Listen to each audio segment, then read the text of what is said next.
Shabbat Shalom.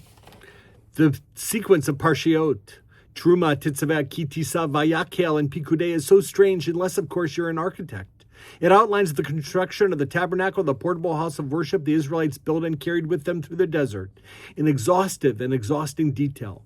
The narrative takes almost the whole of the last third of the book of Exodus. Throughout the story, the Israelites remain in a state of dependency. Their default response was always to complain. For them to grow into adulthood and ultimately to responsibility, there has to be a transition from passive recipient of God's blessing to active creators.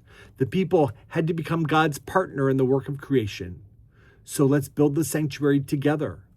The building of the tabernacle was the first great project the Israelites undertook together. It involved their generosity and their skill. It gave them the chance to give back to God and conferred on them the dignity of labor and creative endeavor. It brought to closure their birth as a nation, and it symbolized the challenge of the future. The society they were summoned to create in the land of Israel would be one in which everyone would play their own part. Tetzaveh is the only parsha from the beginning of Exodus to the end of Deuteronomy that does not contain the name or the word Moses.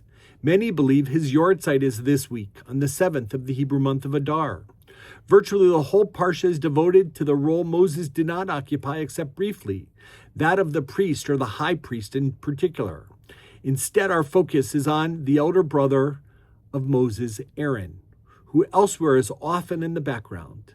This is his Torah portion. Today we have no priests and no temple.